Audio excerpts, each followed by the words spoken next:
mean, you yourself have survived ovarian cancer, didn't Yes. you? And interestingly, you kept it quiet. You decided not to, you took advice, actually, I think, from a physician, but you decided not to tell anybody in case it damaged your work potential, I guess. Is that right? Exactly. I had been contracted to do a film that fall, Little Black Book, and I was very concerned. It was a good payday, and I have to work, you know, like all of us. And I was very concerned about being well enough and fit enough, and I just didn't want it to get around. How did you feel when you first heard the bad news? How old were you?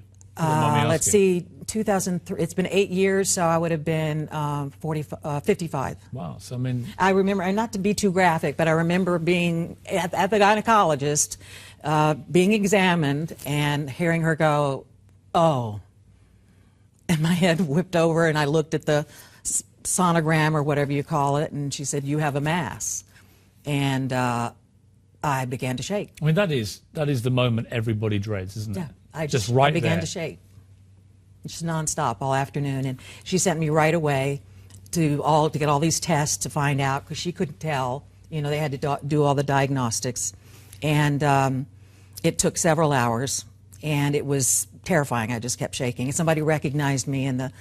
I was in my gown in the waiting room, and somebody said, "Oh, aren't you?" And I just was just like, I can't talk right now. Yes, if you had your time again, would you go public, do you think? Yes. But then, you know, after I went through mine, I saw Melissa Etheridge come out. I don't know if you remember that moment. I do. And she played this amazing song, and she had a bald head, and she just knocked it out of the park. And I thought, gosh, I wish I had done that. What impact did it have on your life, the whole experience?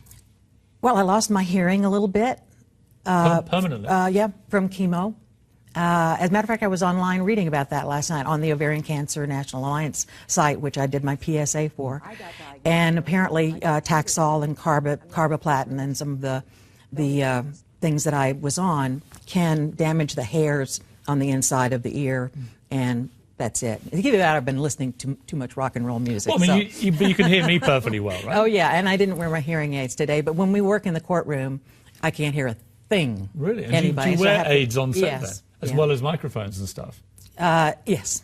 It's quite complicated. Yeah, well, it's okay. They're so tiny now. But I get vain about it.